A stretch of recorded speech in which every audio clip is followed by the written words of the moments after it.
radiogramma e veniva la prende. Volete il fotogramma?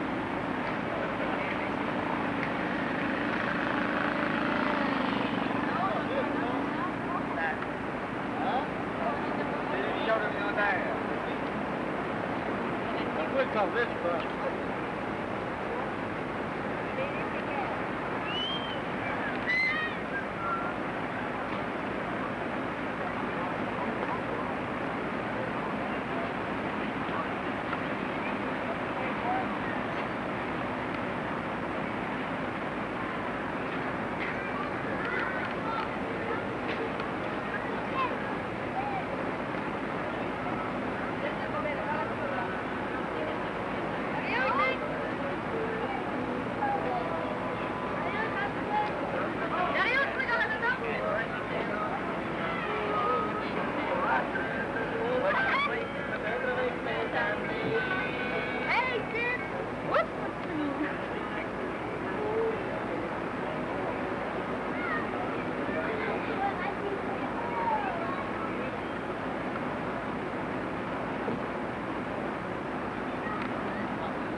Ici à la Chute-à-Lourd, on voit un terrain de camping, on voit des aménagements qui ont pris quand même énormément de temps à faire, j'imagine.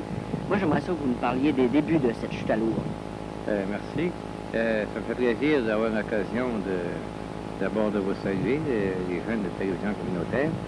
Deuxièmement, d'avoir l'occasion de dire aux gens les débuts du parc de Chute-à-Lourd. Ça a débuté dans les années 60, plus exactement en 1961. Alors, ça a débuté modestement. La première année, on a dépensé 5 000 piastres. Puis, après l'avoir vu anticiper sur... on était un peu avant notre temps, je crois, avant-gardiste.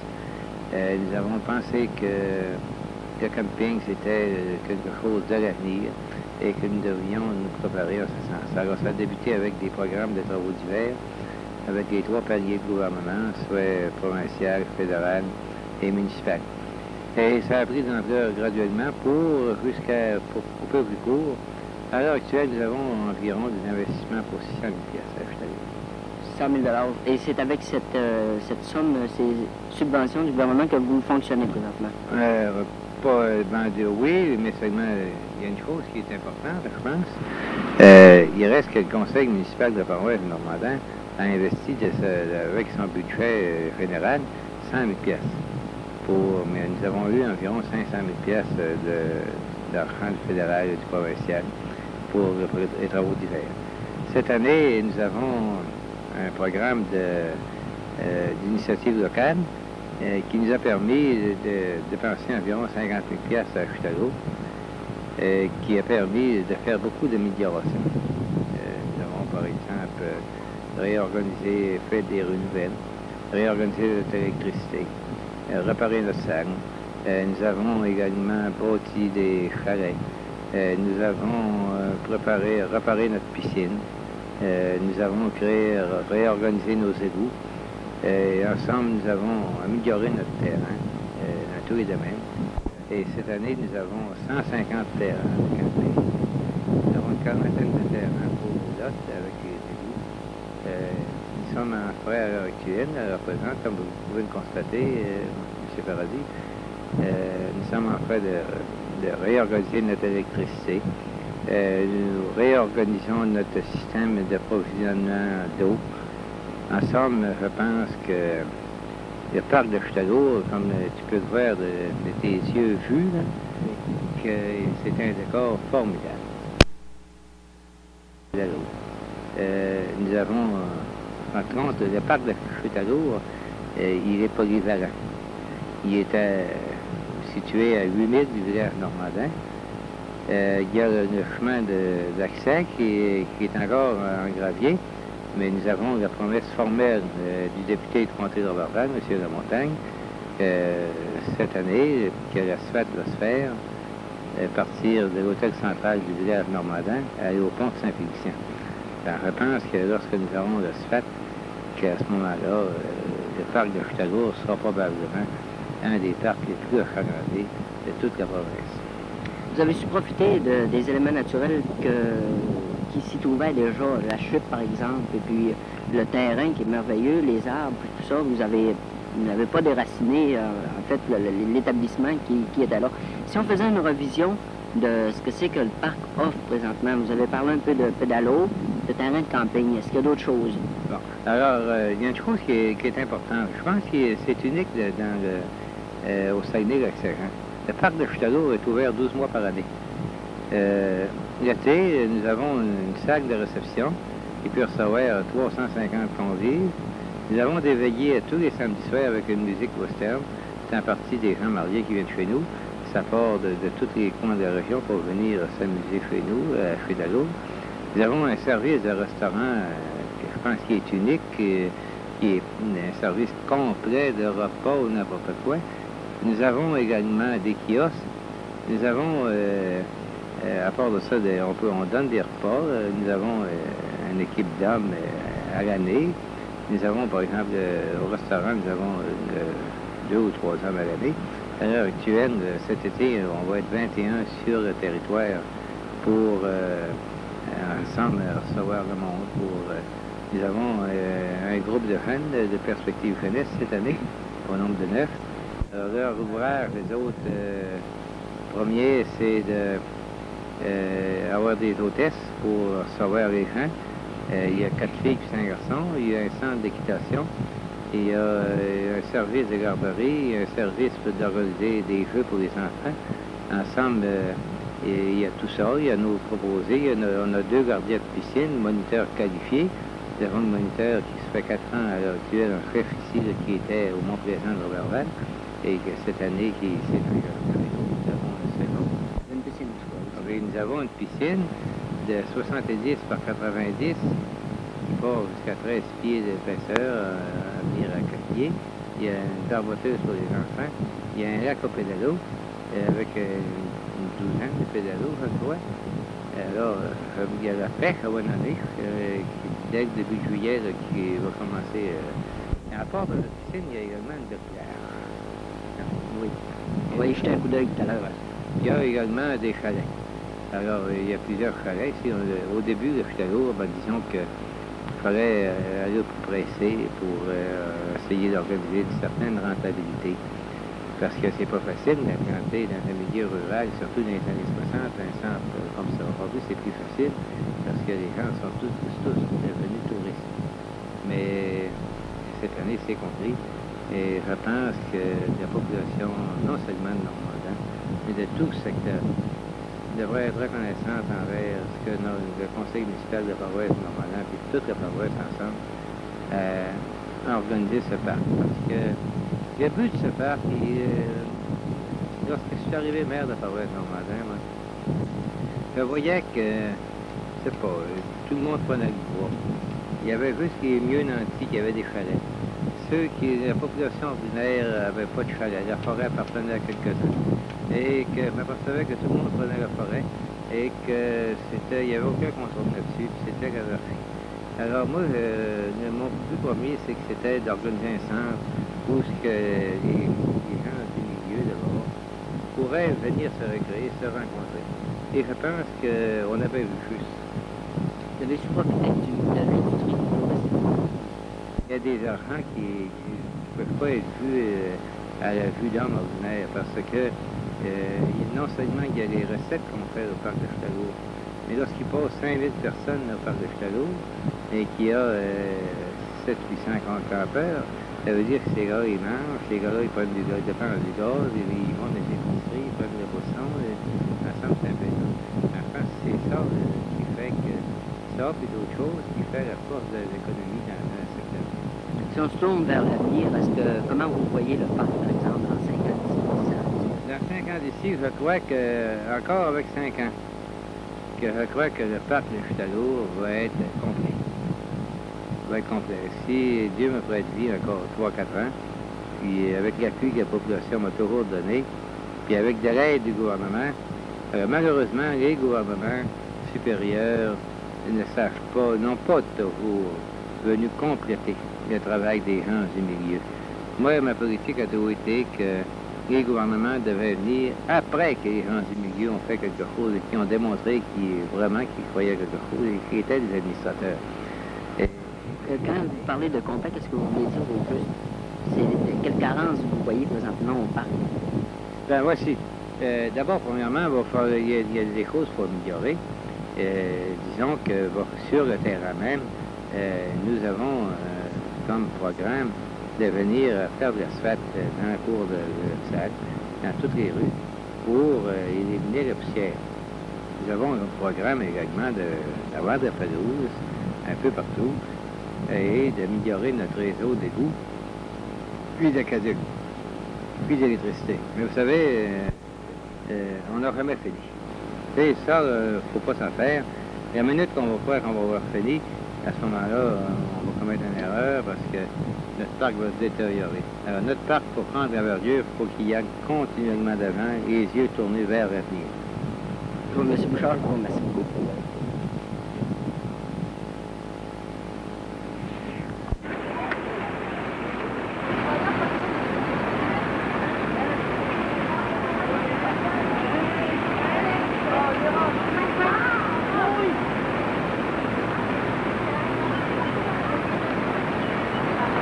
Jacques Parquet, est-ce qu'on peut vous demander qu'est-ce qui vous a attiré ici, là, à la Chute-à-Lourdes, au Saguenay-Lac-Saint-Jean? D'abord, vous êtes belge d'origine. Si on parle un peu de vos antécédents. Nous sommes belges d'origine et je suis professeur à Calgary, en Alberta, dans l'Ouest. Alors, nous enseignons, ma femme et moi, un cours d'été à Trois-Pistoles, sur la rive sud. Et en faisant le trajet, on a été tout droit jusqu'à Ottawa. Et puis maintenant, on fait un petit détour pour visiter le Québec et la région. Est-ce que je peux demander, madame, qu'est-ce qui vous a attiré ici à la Chute-à-Lourdes de Normandin?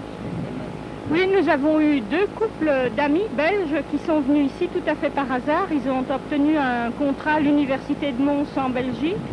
Et puis ils étaient venus à Alma. Ils nous ont dit qu'on ne pouvait pas rater le lac Saint-Jean, qu'il fallait qu'on prenne 8 jours de congé avant de faire les cours pour venir visiter cette région. Parce qu'ils nous ont dit que les gens d'ici étaient bien fiers de leur région. Et on croit que c'est vrai qu'ils peuvent l'être. Ils ont raison de l'être. C'est vraiment très très beau. Est-ce que la Chute-à-Lourdes a pour vous un attrait spécial? Oh ben, on s'intéresse à voir tout et ici le coin est très joli certainement. Alors, devant nous, il y a cette chute qui est magnifique. Et on avait vu dans un prospectus de l'Office de tourisme du Québec que quand on passait à Saint-Félicien, il fallait faire le détour pour la chute à l'ours. On est venu le voir et on ne le regrette pas, c'est très joli. Et puis, est-ce que vous avez l'intention de recommander l'endroit à d'autres personnes? Oui, très très fort, parce que je crois que ça peut convenir à tout le monde. Je pense que peut-être on pourrait faire des améliorations pour le tourisme, pour que les gens soient moins l'un sur l'autre, peut-être étendre les camps un peu plus, mais laisser la nature tout à fait intacte et sauvage. Étendre le confort des camps sans toucher à la nature, parce que c'est ça qui est tellement beau ici. C'est que c'est pas touristique encore, et c'est que la nature est vraiment elle-même encore. On retrouve tout. C'est pas comme dans nos pays, comme en Belgique, en Suisse, là en France, où tout est vraiment organisé pour le tourisme et finalement le roi de la patate frite a plus d'importance que la chute elle-même. Et alors là, ça c'est vraiment très très dommage. Il ne faudrait pas faire la même chose, la même erreur ici. Mais de toute façon, je crois qu'il y a beaucoup de choses que vous devriez faire pour accroître le tourisme, pour amener les gens à venir par ici plus. Il faudrait faire connaître cette région, c'est trop isolé encore. Qu'est-ce que vous suggériez à ça, par exemple? Ça, c'est difficile à brûle pour point comme ça de dire... Il faudrait y songer, il faudrait réfléchir. Je peux vous faire une critique. Si ça ne vous convient pas, vous la couperez sur la pente. Non, mais C'est que vos motels sont horriblement chers. On nous a demandé cette nuit 21 $ pour loger une chambre de motel. Ben moi, je trouve ça très cher. C'est pas partout. C'est pas partout, ça. On a logé à Saint-Roch. Ah oui, Comment On a payé 7,50 $ pour 3 personnes. Alors là, c'était vraiment une très très vieille maison québécoise. Les gens avaient un goût extraordinaire pour la restaurer, pour laisser les vieilles portes.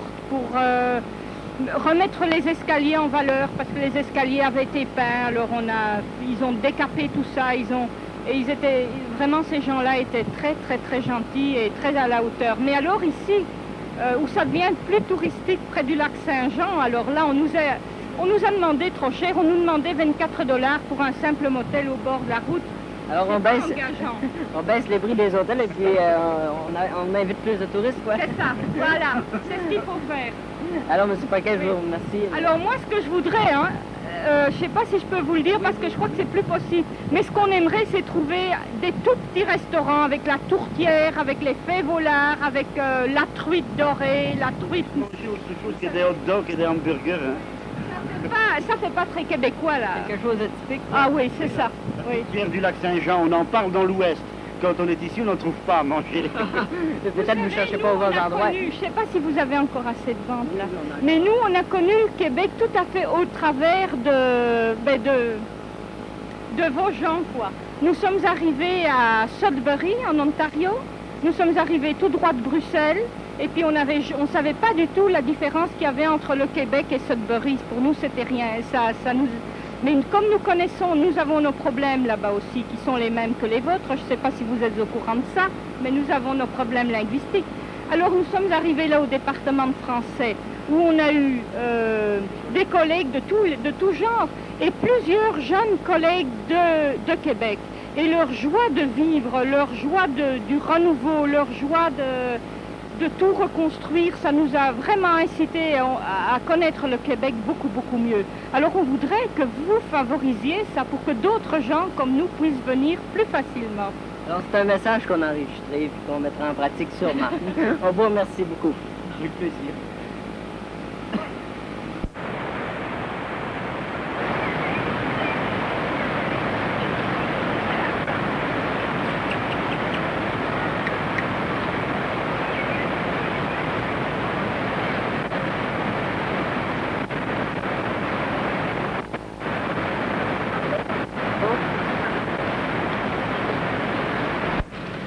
Alors, est-ce qu'on pourrait savoir votre nom? C'est Antonin Bellin, Vous êtes de quel endroit? dans le Nord. Est-ce qu'on peut savoir pourquoi vous avez choisi le camping de Achetour ici aujourd'hui? Ben, c'est-à-dire que depuis 2 ans, je fais du camping sur une base mobile. Disons, je me déplace dans les fins de semaine. Et puis, j'ai vu dans un journal qui a été publié dernièrement, qui s'appelle, je crois, j'ignore le nom m'échappe, là. Pour les vacances. Et puis, j'ai vu Chotalos. Alors, mon épouse s'est informée à des amis qui travaillent avec elle. Puis, on leur a lui mentionné que c'est un très beau site. Et puis, d'autant plus, c'est que jeudi cette semaine, à la radio, on a entendu des annonces qui étaient faites sur le terrain ici. Puis, en plus d'être un nouvel endroit à visiter, ben, ça nous a permis d'apprécier le lieu. Puis, je crois qu'on va y revenir. Qu'est-ce que vous pensez du tourisme et du camping, des terrains de camping au Saguenay-Lac-Saint-Jean? Bon, pour en avoir fait quelques-uns, moi, je trouve que c'est pas mal bien aménagé. En tout cas, pour ici, moi, je trouve ça bien le fun parce qu'on a utilisé vraiment l'élément naturel, tu sais, qui était la chute d'eau. C'est resté quand même vrai. Puis ça, je trouve ça bien le fun. Je veux dire, dans le coin Pédalo, il est bien le fun aussi. Ça brise pas l'harmonie du paysage. Ça, je trouve ça bien le fun. Mais en général, les campings qu'il y a au Saguenay-Lac-Saint-Jean, si vous en avez fait plusieurs, quelle sorte d'appréciation vous donneriez, par exemple, si vous êtes un touriste qui arrive d'Europe ou quelque chose comme ça? Je pense qu'ils valent bien des campings, pour en avoir visité à l'extérieur de la région aussi, là, ils valent bien des campings. Je pense qu'on s'organise de plus en plus de ce côté-là. Il y en a peut-être quelques-uns qui laissent à désirer, là, mais en fait, moi, j'en fais une sélection d'après certains critères. Puis ceux que j'ai faits à date sont très satisfaisants. L'entretien, c'est très, très bien. En général, qu'est-ce qui laisserait à désirer, justement? Bien, il y a peut-être, pour certains petits terrains, là, pour moi, la chose importante, c'est salle de bain, les salles de douche, des coins comme ça. Aussi, l'hygiène pour les coins d'eau, tu sais, pour les coins de baignade, des choses comme ça. Ça, je trouve ça important. Fait que, il y a peut-être ces deux choses-là, mais tu vas retrouver ça peut-être sur des petits terrains secondaires. Dans l'ensemble, c'est bien organisé. Alors, on vous remercie beaucoup, M. Bellé.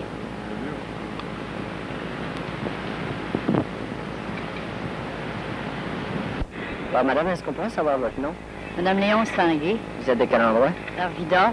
Vous êtes d'Arvida. Pourquoi vous avez choisi le terrain d'Achetour cette fin de semaine pour venir camper? C'était à cause qu'on voulait s'éloigner de la ville, puis qu'on voulait avoir tranquille, se reposer. Est-ce que vous avez trouvé le terrain assez tranquille, assez reposant pour satisfaire? Pas assez pour la fin de semaine. Vous auriez eu besoin de plus de repos que ça. Mais comment vous trouvez le site, par exemple? Le site, c'est très, très beau. Quant au terrain lui-même, ça manque d'amélioration, mais le site lui-même, ça ne peut pas se faire plus beau. Bon, merci beaucoup. On va passer à monsieur ici. Vous avez votre nom, vous, monsieur? Léon Stanguy, Vous êtes, bon, Marie de Madame. bon. Vous êtes Arvida, vous aussi, de même? Arvida aussi, oui. Est-ce que c'est les mêmes raisons qui vous ont amené à la Chutalo à cette fin de semaine-ci? Ben, premièrement, on a entendu parler, puis on n'était jamais venu ici, alors on dit on va aller voir ça. Au lieu de sortir à l'extérieur de la région, on dit on va aller voir, faire un tour à Chutalo. Et vous, quelles sont vos idées sur le terrain? C'est merveilleux ici. Il n'a pas encore été pêché. La seule chose qu'il y a, ils ne vendent pas de verre. S'ils vendraient des verres ici, on pourrait aller pêcher. Et tout mon attirail, mais il manque ce qu'il faut pour attirer le poisson. Donc, vous êtes un pêcheur, vous avez choisi la rivière ici à Chamochouane pour... Je vais revenir pour y pêcher.